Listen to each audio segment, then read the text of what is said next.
Welcome back, ladies and gentlemen, to the Hero Nation Show, the place where entrepreneurs and business owners just like you come to learn tools and tactics to live more epic lives. I'm your host, John Rinehart, and today I'm with Mehdi Kouchtaf. How you doing, brother? I'm doing well, brother. How you doing? I'm doing good. So you're an author, you're a mortgage lender, you're a business owner, which means all kinds of things. Talk to me. Yes, sir. You got it. All right. So you're originally from Morocco, correct? Yep. Okay. Morocco. So were you in sales in Morocco? No, sir. I was not. What were you doing? So I grew up in Morocco. At the age of 18, I decided to leave Morocco to Canada for school. Okay. So I really spent there my first 18 years. But then after that, North America called my name, and yeah, Canada, 5 years, went to college. And then after that, just moved south to the U.S. Right. So, like, when was that? So I moved to Canada in 1996 and then to the U.S. in 2001. Ooh. Haha. I bet you had a wonderful time. Well, let's just say that it was a few months before September 11th. And the way I look, I look a little darker than most white people. We're talking politically correct here, right?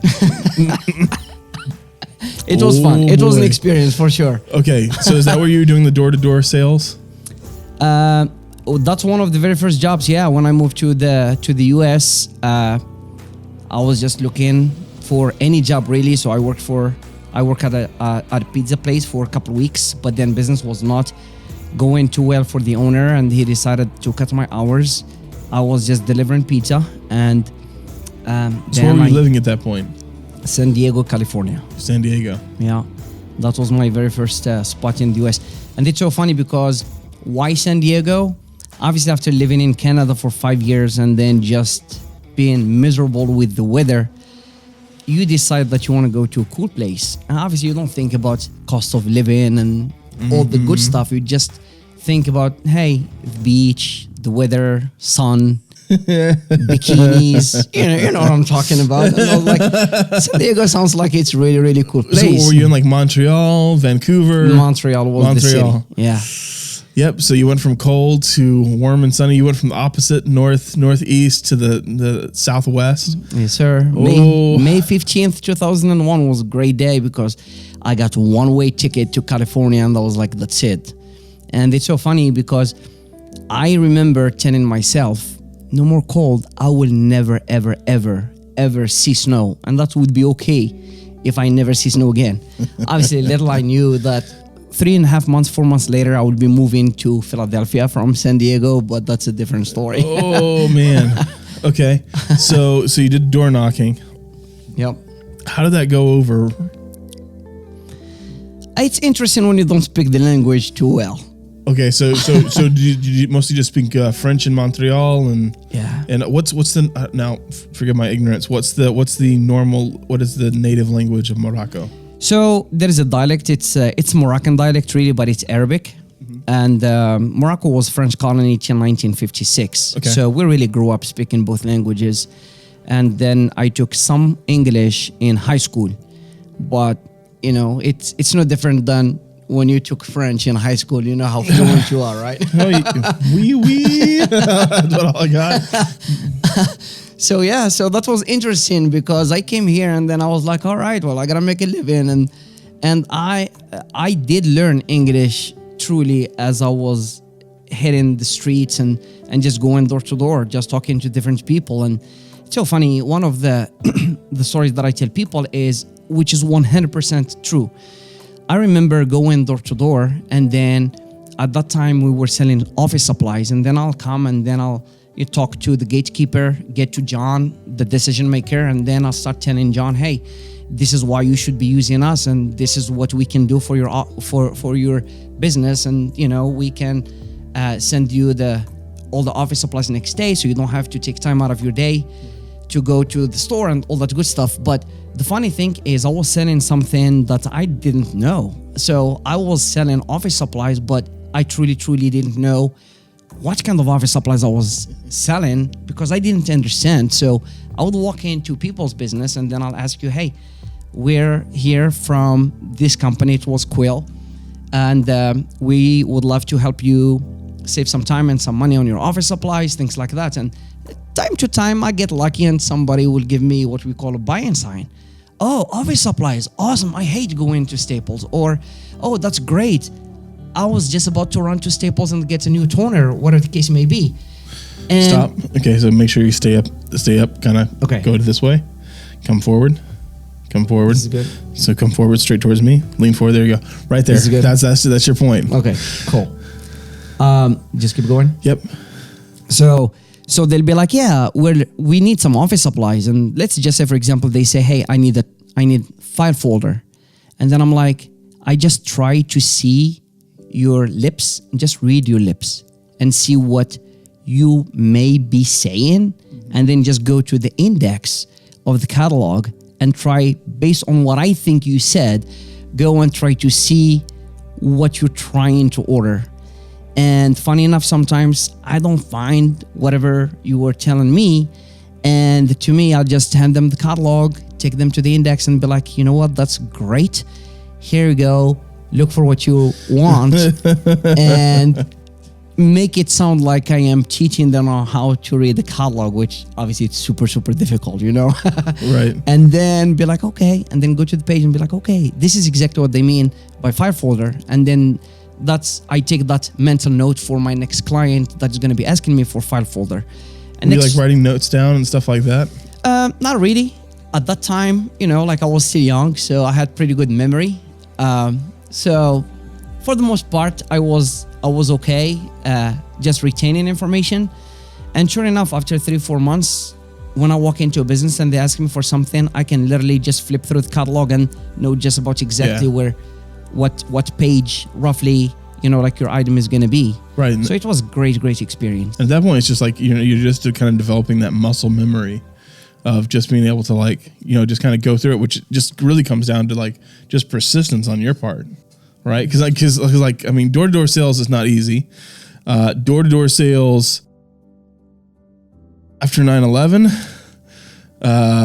and you coming from Morocco, how did that work out? Because I'm guessing Definitely a challenge. Like what? Like give me a story. So California, it was awesome. I really did not have too many issues in California. When you get to People are laid Philadelphia? back, and yes, maybe like 2 or 3 weeks after September 11th, I was moving to Philadelphia with the company. You know, they needed to expand and to open a new office there in Philadelphia, and you know, they asked me if I want to join, and I thought it was a great opportunity at that time. Philadelphia is a rough place. Very. They do not play around. Not at all. So I've been pushed out of buildings, and I've been called cops on, and you know, like a few things like that. But definitely, You're not a door-to-door salesman until you have the cops called on you at least twice. At least twice. At least twice. Yeah. I mean, it's kind of like breaking in right through the deal. You know, like you walk through you know, when I was doing door-to-door sales, like I'd walk through the neighborhood sometimes, and people would be like, "I'm calling the cops on you." I'd be like, "I did nothing. I just walked through. I'm like walking through Denver, like I'm just like scouting out houses, you know, to see who I want to talk to, and oh yeah, I'd have ladies run out and be like, "I'm calling the cops," and I'd be like, "Oh my gosh, Why, lady? I'm a nice guy." I'm walking on the sidewalk. Yeah, but I'll tell you, and I tell this to people all the time. I honestly would have not changed anything that I've done, man. I really would not. And I'm talking about one of the stories that I will tell you, and it is something that I wrote actually in my book. It's one day that I was doing my job door to door and going to businesses. It's not even what you were doing, which is going to houses. Yeah. Just going business to business. I'm like on the door. I'll sit down with the decision maker and then just try to sell them something that their business needs with convenience and with everything else. And I remember I was going door to door just like any day. It was probably like 3 or 4 weeks after September 11th. And I remember this warehouse in Philadelphia, right on the main street, big warehouse. And as I was going door to door, I had a little duffel bag with catalogs. And sometimes if we have like some freebies that we give clients, we have them in that duffel bag. And there is this big guy right in front of the door of a warehouse that told me that I'm not getting in. And I tried just to go past him so I can go to the decision maker so I can pitch him of what I'm selling, just doing my job. And he's like, no. And obviously I get, when you do door to door, you just used to hear no, right? It's no big deal. I used to see 100 people and 90 of them are going to say no. And then I'm going to see 10 decision makers. And I hope that 2 or 3 will end up buying from me. But this was a little different this time because he said no. And then he made the point that he wanted to explain why not, why the no is. And he literally told me, no, I'm not going to let you in. I have no idea what you have in the duffel bag. Maybe it is a bomb or something. Literally. Damn. So, yeah. So, obviously, that's a wake-up call at that time. And, you know, like you start thinking, what am I doing? Yeah. You know, absolutely. why I'm here. You know, this guy clearly doesn't want me here. Clearly doesn't like me. But also, unfortunately, there are people that are this ignorant in the world we live in, unfortunately, right. also. Well, and it's interesting how much like I mean, even today and the stuff that happens, like how much like fear is just like this kind of cascading effect, right? Just kind of you watch it. It's like a wonderful little waterfall of it's like a ripple effect, and you know, fear is an awesome motivator. Absolutely, for sure. And again, I love the fact that he did that 15 years later. Uh-huh. But obviously at that time you absolutely hated everything, you know. Oh yeah. Did you start like questioning everything? Like you start like questioning, like, you know, like, should I actually be here? Should I live here? For sure. Why am I in America? Was it like Absolutely. that kind of because that fear, because it comes, that person's fear kind of like, you know, they're fearing from you, but then that fear kind of rubs back off on you, which turns into your own set of like cascading fears of like, because like all of a sudden you're talking about identity and everything else, and it just that like one person. And how many people had you gone to at that point? Like, how long had you been in like Philadelphia before that one person did that? I've been there for only like maybe a few weeks, maybe 2 or 3 weeks. Like in that, but like how many people had you like? Well, I was averaging about 80 to 100 people a day, and then if you think about it, 5 days a week, that's I see so easily 400 a week. Easily 400 a week, so that's probably about 3 weeks 1,000. in, yeah, probably 1,000, 1,500 people before this guy said that. And so the one person out of 1,500 people, roughly, like all of a sudden, like just sent you down the chute. Yep. One person. Question everything. 1,500. Yep. Absolutely. So how did you break out of that? You know what? Like, it's so funny that everything that we're talking about, you don't have a whole lot of time to think and to have, you know, like that thought process that we're going through right this second at that time, because I also had a job to do. Right. You still got to eat. I still got to eat. There's still another business owner next door, maybe, or 2 doors down that needs my services. Right. And basically, after thinking about all that in literally a couple seconds, I had to make a decision at that time. What is it going to be? Am I going to fight with this guy and they say, screw it, I never want to do this anyways, and take a plane and go back? But anyway, if I do that, I'm just telling him that he's right. I shouldn't be here. Or say, screw it, this is just another no. It really doesn't matter. Some people say nicely, thank you so much, you're an awesome guy, Mehdi, but right now I really just don't need office supplies. It's still the same thing. It's still the same thing. It's still a no.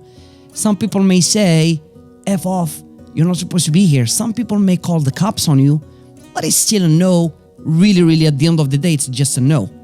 Matter of fact, as I was building my thick skin, I started enjoying more people that are rude to me, because that literally takes them only 5 seconds and I'm out of their business and then going to the next business, rather than the guy that is so nice and sitting down and getting me a cold bottle of water, or, you know, or hot coffee in that cold weather, and then want to talk to me for 15 minutes before he tells me, well, yeah, sorry, we couldn't help you today. Yeah.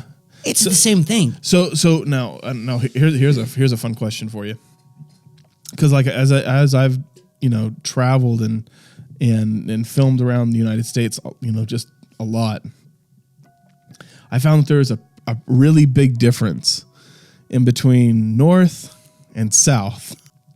So in North, in kind of like the South, I actually ended up realizing that I actually kind of preferred being in the North, because in the South I felt like everyone was kind of just like they would. It was that nice little like, oh, no, it's okay, it's bless all good. Your heart. Bless your heart. I hate bless your heart. Oh Lord, this is the best way to get insulted ever. Oh, just bless your heart. But I preferred that just like really quick, fast, very Get direct lost. thing. Well, but I also thought it was kind of interesting. So I don't know if it's the same in Morocco, but I almost thought that in some ways I think that this is just a theory of mine, that the temperature of a location determines the in some ways the attitudes of the people, right? If you're up in the north and you're trying to go from point A to point B, right? At least when you're outside, there's not a whole lot of like, I want to stand here and, and stand underneath a tree, and talk to you. It's more like, no, A to B. And if there's a reason for interrupting me in between this point and this point, you better let me know now. Right. And then in the South, it was much more like, like take it easy, slow. It's hot outside. You need to slow down. You're going to cook and die. Well, did you kind of see something like that? I don't know, in between like Montreal and like Morocco? Yeah, definitely. I mean, like what you said is absolutely true. I mean, like it's totally different culture. Like when I was like here in the US, going door to door in California versus Philadelphia, huge difference, like two totally different countries. And definitely between Morocco and Canada, it's exactly the same thing. In Canada, you can't even see people in the winter. I remember my very first, I had never seen snow in my life. When I was 18, I moved to Canada, and I was like, oh, this is exciting. I'm going to see snow for the first time in my life. Yeah, how long did that last? Obviously, I've seen a lot of it. Probably like 3 days, maybe 4 days. And you're like, yeah, I'm done. Yeah. I remember, man. It's cold, it's wet, it's nasty. New Year's Eve in 1997. So it was December 31st, 1996, going into 1997. And it was minus 50 degrees, man. Minus 50 Celsius, which is what, maybe minus 20, minus 15? No, it's more than that. More than that? Because minus 50, Fahrenheit? minus 40 Celsius and minus 40 Fahrenheit both meet. Okay. So it'd be like minus, 40, 44, something like that. I don't know. I'm not good at it. I do remember that they both meet at negative, so it's 40. It's more than minus 40. Yeah, it's more than minus 40 Celsius. That's crazy, yeah. Fahrenheit. That was my first New Year's Eve in Canada. I knew immediately that I'm not going to be living there. And it's so funny because a lot of times people, like here in Dallas, we're lucky. And sometimes we get, who knows, maybe like 32 degrees, 31 degrees. And everybody's like, well, Mehdi, but you got used to it. No, you don't understand. Nobody gets used to that cold weather. See, I say that no one gets used to the heat either. Yeah, I'm okay with the heat compared to the cold weather. Give me 100 degrees and don't give me minus 40. No. I'll take the minus 20, minus 40s well over the 100 degrees. For a day or two maybe, but not every... Oh, man. No. Yeah. No, I enjoy hot weather much better than cold weather for sure. Warm, I'm okay with warm. But yeah, moving to Canada, man, it was a huge culture shock. It was very, very different. But I just loved everything about like the West. I just loved, like the culture. It was different, and I loved the Moroccan culture. I mean, like there are so many things that we don't have here. Right. But also, I felt like I was also very comfortable with my new environment. Nice. So that definitely helped. Nice. So so did your way of selling, because I'm guessing it did, change from like San Diego to Philadelphia, or from Philadelphia to like Texas? Like how did your how did your sales language change, or did it change at all? Is it sales as a universal language, or does it really kind of because we talk about, people talk about, like selling to the different types of people, right? But no one really talks about selling to different types of cultures. So what were the changes that you had to make in your sales systems and pitches and way of dealing with people in order to be successful in those places?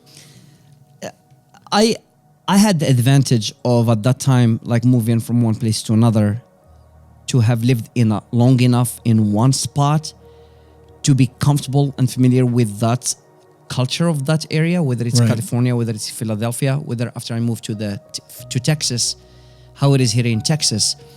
But yeah, definitely there is a change. But if you really think about it, it's no different than a change that time to time we have to go through with customers, even in this area. Like if you talk to somebody here from New York that moved to Texas, chances are you're going to be talking to him a little bit differently than you would somebody that is from Texas. And so sales honestly helped me a lot, just because you learn so many things. Like, the culture of sales is so awesome. It really, really is so awesome, because when you become fluent in that culture, in that language of sales, then it's so much easier to pivot to something else in life using that same exact thing. Like, if you really think about it, like you with your wife, you with kids, you with friends, you with government, it's always a pitch. It's always somebody trying to sell something to the other person. Right. And the truth is, it's going to be a negotiation, and it's just how well I can negotiate, maybe for that extension that I need from the government. Maybe it's that little, it's my kid going to fix their room, whatever it is. And sales helps you with that, helps you really live an easier life than you would if you weren't fluent in the sales language. So from that point, absolutely, I felt like I switched pitches as I was going from California to Philadelphia. I had to get to the point, just like you said earlier, in a very short period of time. I have to get your attention in the first few seconds, otherwise you're gonna show me the door. When I moved to Texas, it was like, okay, well, I have to build a little report before I start asking people for their money, and they have all the time to listen to me, how interesting I am, before I start telling them about how I can help their business. They have to trust me first before I get to that point. So which way do you prefer now? I got used to Texas now, so definitely I love Texas, absolutely. I would much rather sit down with you and ask you how your kids are, instead of just be like, all right, dude, well, here's the deal. I know you don't like me. I know you don't want me to be here, and I know I have only a minute, so let me tell you, cut to the chase and tell you exactly what you need. So no, but I can survive there. No, that's a different question. Which one made you more money per minute? Oh, now we're talking. Probably those rude people. Yeah, I'm like, hey, I know we like the soft skills, but like in reality, like how exactly much does that decrease happen? Yeah, absolutely. So, and that's the thing. Going back to my story with that gentleman at the warehouse, I had to make a split-second decision. I had to make a decision real quick and say, okay, this guy is insignificant in my life. I will never remember him after this conversation. And it was literally few-second conversation, maybe a minute conversation. I'm not going to let this one person, him telling me whatever he wants to say in 1 minute, dictate how I'm going to be living my life and my way of life. And you know what? There you go. What I do is I have the choice of either punch him in the face, or I have the choice to tell him, thank you, sir, have a great day, and then leave without even trying to tell him how wrong he was. Can you punch him in the face and tell him thank you and have a great day? It's going to be hard.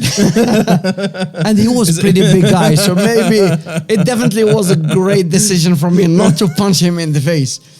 But I had to make a decision at that time, because I'm not going to let this event affect my attitude, because the next door, maybe someone that needs my services, and I owe it to him, I owe it to myself, I owe it to my company to give them the best pitch.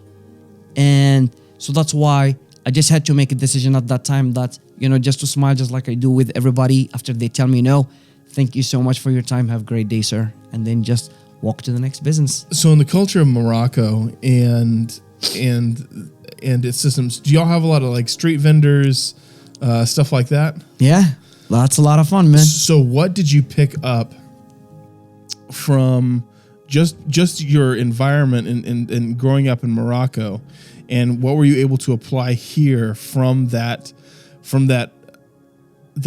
I'm guessing a pretty aggressive sales culture over there?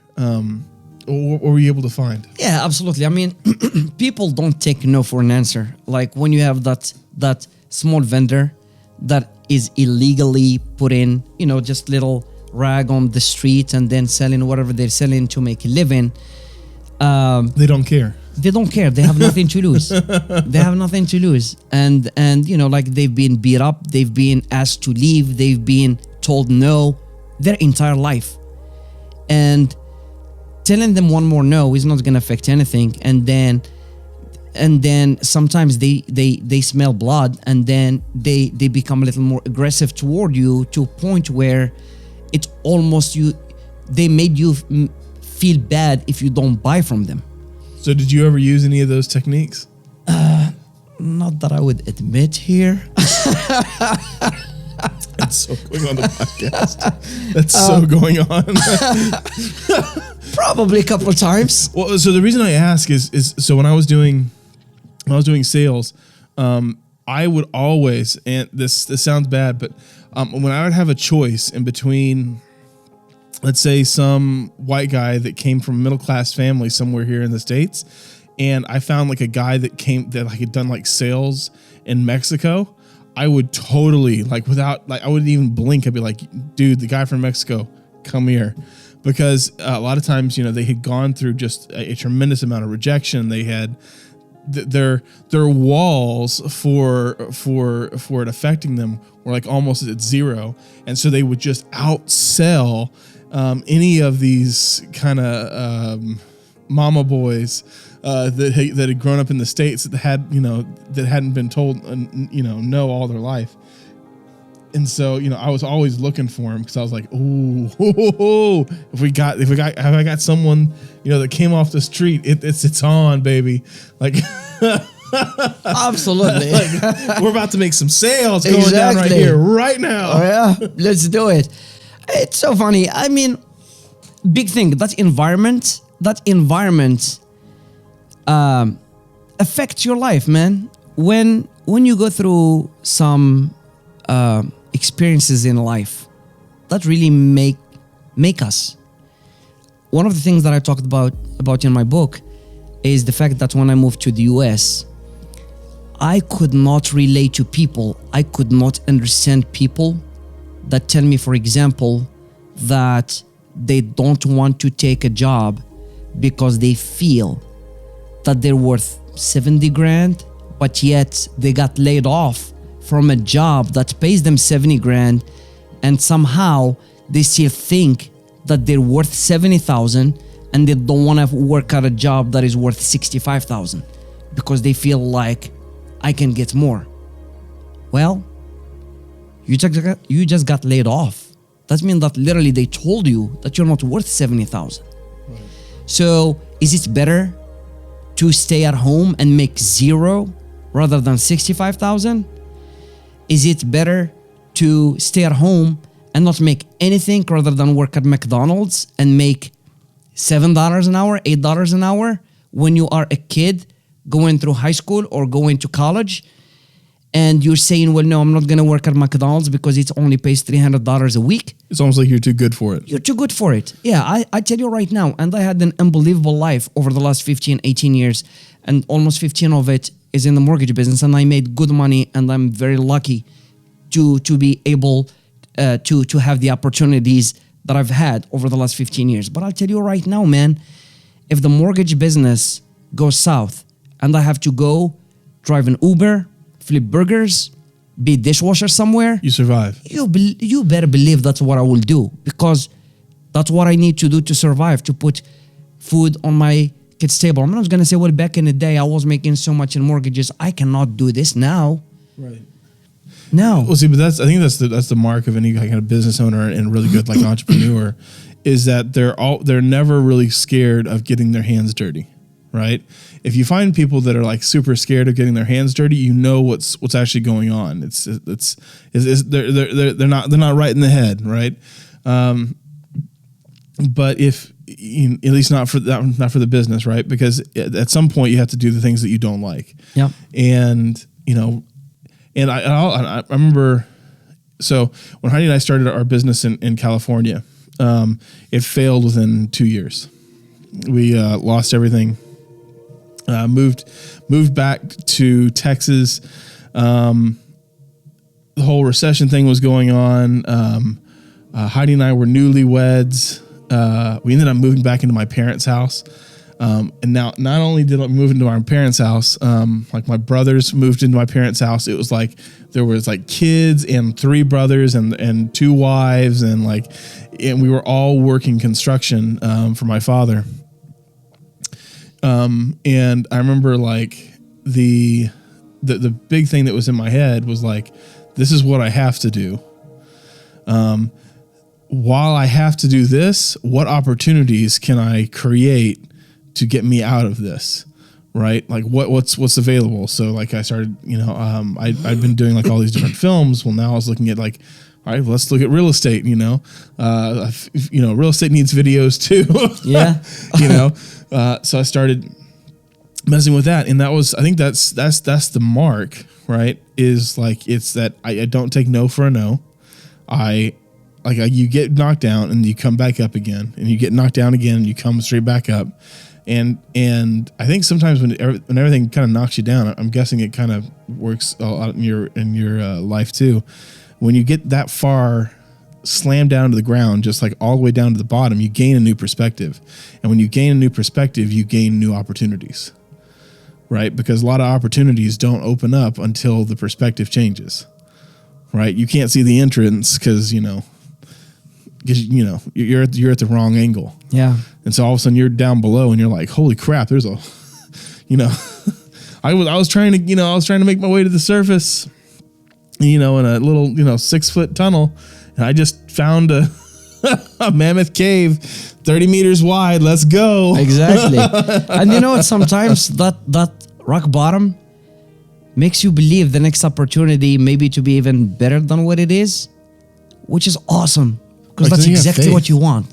Right. It's like you have like blind faith. Yeah. You're just like, it's like an unmovable. What worse that can happen? Like what is worse than living with 7 people in one hotel room for 14 days, for 2 weeks after I moved to Philadelphia? What's worse?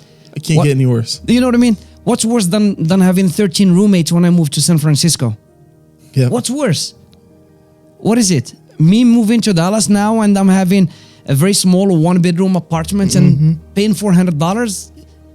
That's luxury from where I came from. Yep. You know what I mean? What's worse than not having a car? Yep. What's worse than having an $800 car that has no AC after I moved to Texas? What's worse than that? Not a whole lot, man. Yeah. You know what I mean? So it's so funny. It's all perspective. So I'm assuming that now looking back a few years later, a decade later, 2 decades later, and not believing how you were able to survive, you with your brothers in your parents' house with wives and kids screaming and all that. But I bet that you would have not changed it for one thing in the world. That's who John is today. Well, and I think desperation is the killer of fear, right? Because in desperation, like there's so many fake fears that we have, right? Whether we're talking about knocking on doors or cold calling or going to go talk to somebody, there's all these fake fears that we have. And they're a lot bigger in our heads than they are in person. And we kind of walk through so much of that and so much stuff that we do in so many ways that we kind of live our lives where we don't take the risks because we're scared to lose what we have. And then when you're all of a sudden faced with a real big problem, a real big issue, right? All these other little problems, right? These, I call them like the first world problems, right? They just kind of go bye-bye. And you're left with the real stuff. You know, for me, some of those were, you know, when Heidi was trying to get her immigration stuff. Oh, I found out what the real issues were, right? All of a sudden I was like, oh my gosh, my government doesn't want to let me have my wife. Real issues. Now this is an issue now. This you know, like, oh, they want a lot more money, you know? Yeah. You know, real issue. Yeah. You know, like the issue of like, oh, I'm having to work, you know, for my father, you know, which I was grateful that we had to work. But you know, that I was having to do that, or living with my family, like that was a non-issue. It was a big issue when we got there. It was a non-issue when we left, because I was like, no big deal. I'm ready. I'm ready. Like, you know, because I think it takes away that pride, and we like to, especially as salespeople, we like to have our pride. Really do. Sometimes we think that we're a lot more important than we really are. And just think about it, sales. Like we're talking about sales now. Like a lot of times we think that the world is about to end because, oh my God, this guy, we were not able to close on time. Or, oh my God, I left 2 messages and he hasn't called me back. Or, oh my God, they sent me, you know, a weird email, and then you try to overthink what they meant by this comma in this sentence, you know. What is it? Oh my God. Oh my God. And I'm gonna lose everything. Yeah, it's all absolutely. going down. Absolutely. It's all going down. But the truth is, you and I, John, are not brain surgeons. You know what I mean? What is it, man? What's the worst thing that can happen? Me losing a loan? Me losing a loan officer? You breaking your camera? You having to rebuild a business? Well, guess what? You've done it before. Exactly. You know what I mean? Well, because that's the thing. Like your knowledge goes forward, right? It's when I was talking to people, like, you know, everyone's scared about starting over. I've already started over. You know, twice, and I've started businesses up from the ground. So I don't just have one. You know, we have 3 different businesses, and what I've learned is that all that knowledge, basically, it's almost like I'm taking the knowledge. It's like this huge building block that I've been building, and I can just literally transplant it to any place I want, and it allows me to grow things 5-6 times as fast because I know exactly what needs to happen. You know, first time, you know, we built our business, you know, well, it took 2 years to kind of get even up and running, and then we lost everything. Well, the second time, well, it only took when we actually got going, well, it only took a year. You know, the third time that we restarted, well, you know, guess what? I think it took 4 months. You know, well, the next business we started, you know, like that was I think that was like 2 months to profit. You know, so there's this kind of growth system where you kind of you understand, like, oh, okay, pop. You know, like the shortcuts, you know, the crap that doesn't matter, you know, the stuff that really does. You know, I think there's the statistics that say that most millionaires are made. I think it's most millionaires are made after the age of 60, right? Wow. Right, that's amazing. Because at that point they had enough experience. They had enough experience to know what to do. It may have been 50. I'm not sure. It's been like 10-12 years since I've read this, but it was like a significant portion, like almost 80% of millionaires were made in that kind of 50-60 range.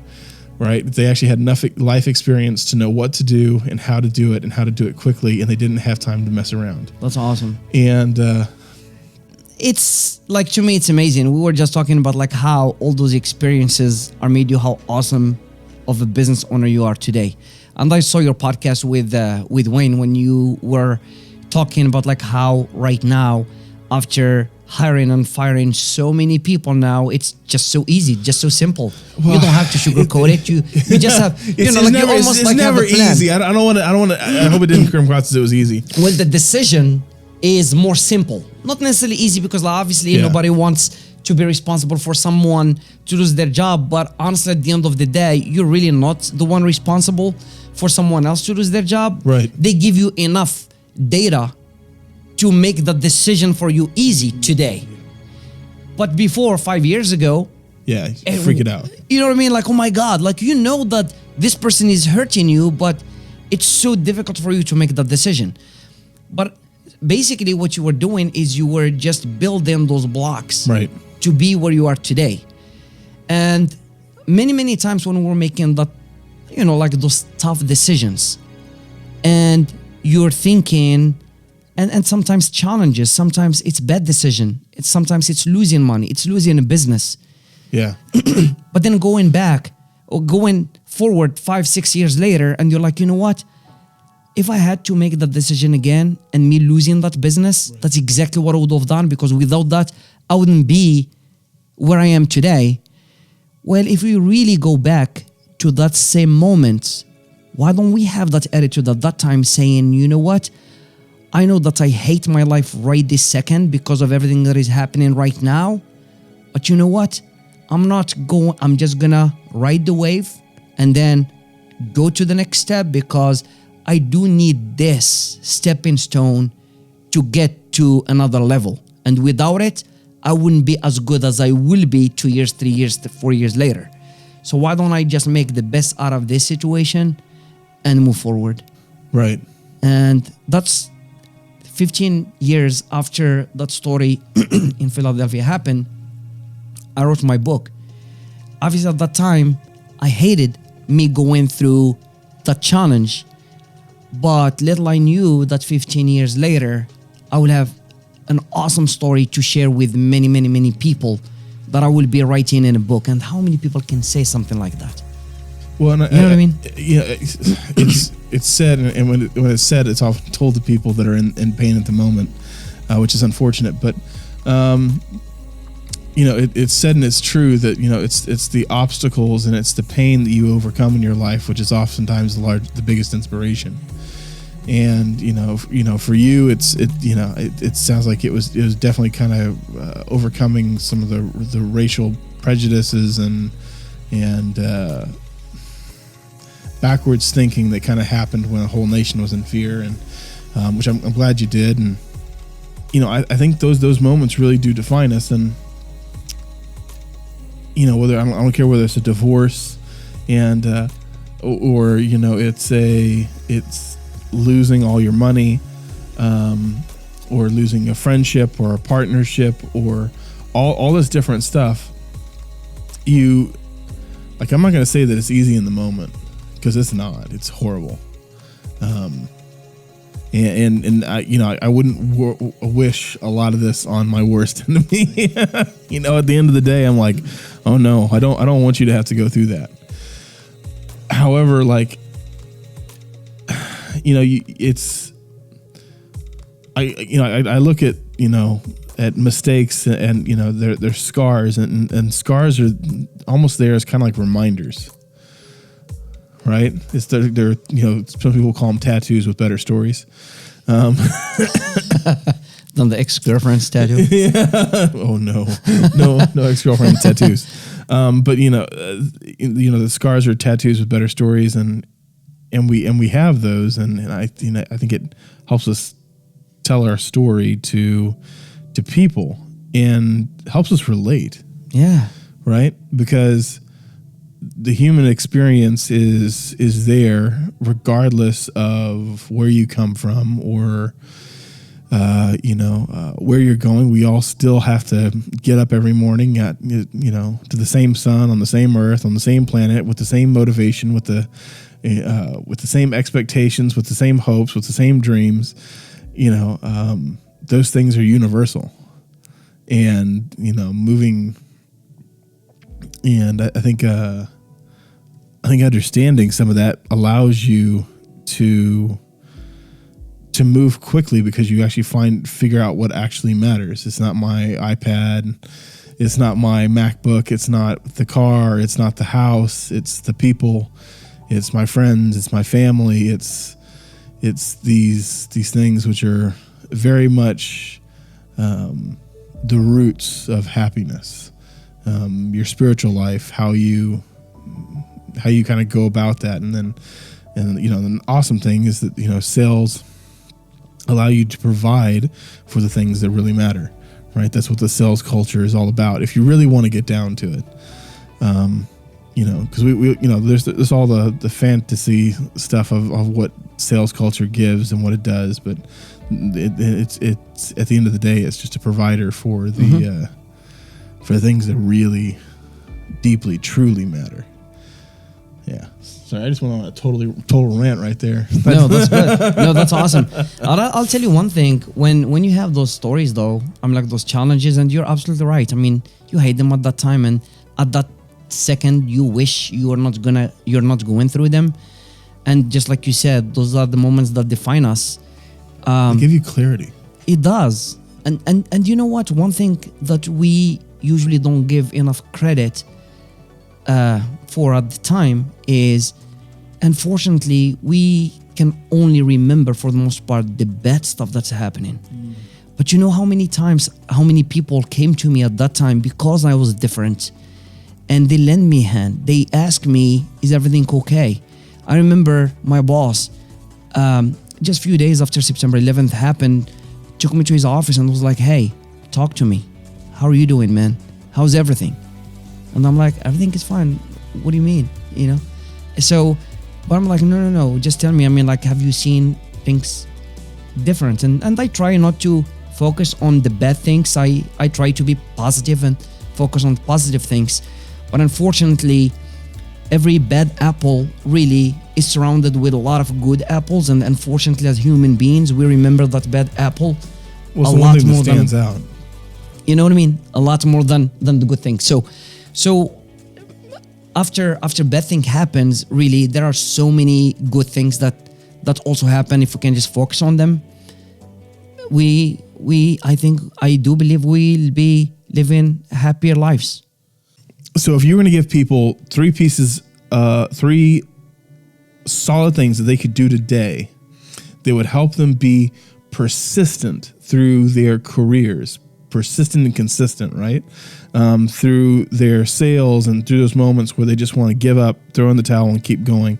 What would they be? What would the three be? So the first thing is, like, obviously in sales, right? Mainly in sales, entrepreneurship and things like that. Right. So, or in life too. It doesn't matter. So people have to understand that sales is contact sport. You have to make your contacts. There is no way that you're going to be so good that you're going to be able to make as much money as you want to with every single person, because you're just going to have to expect that some people are going to say no. Right. Don't overanalyze why and how somebody says the no.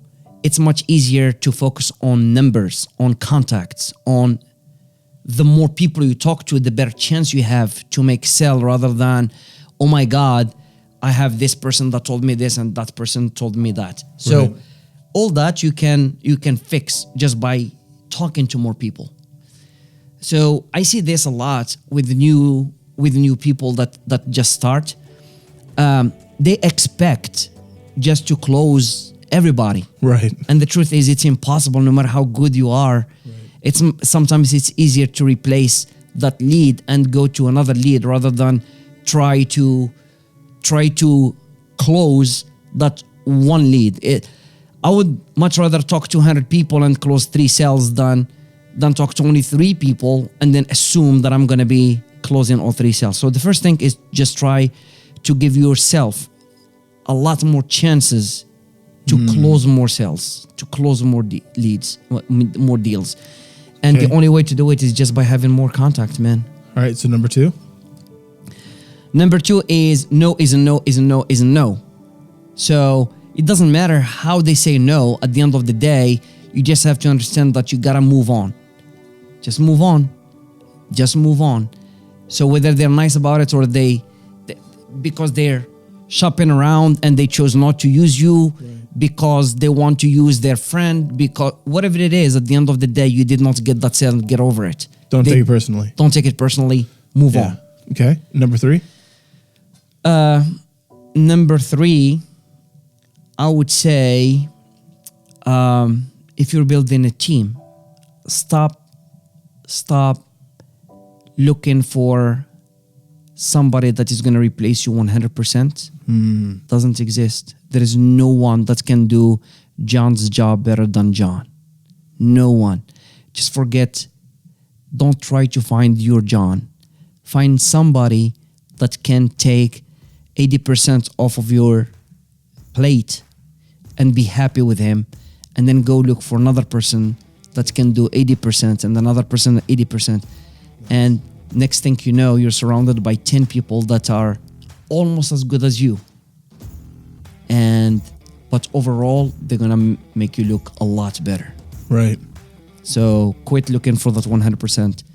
That's good. You, because it's impossible to find. I tried for many, many years and it's impossible to find. Well, and I think oftentimes, entrepreneurs are jack of all trades. We learn a little bit of this, a little bit of that.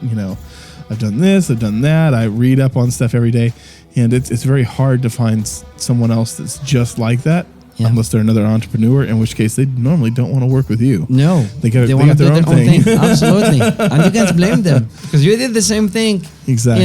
A decade ago or 2 decades ago. So yeah, cool. As always, guys, the Hero Nation podcast is brought to you by Hero Nation Fuel.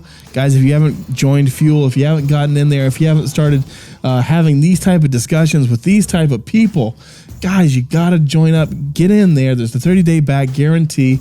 Get in there. It's worth it to be in the room with people who have experience and wisdom, and be able to talk with people like Wayne and Kelly and myself, and be able to sit there and be able to glean all the wisdom that all these different people bring from all these different backgrounds that will help you bring clarity to your business.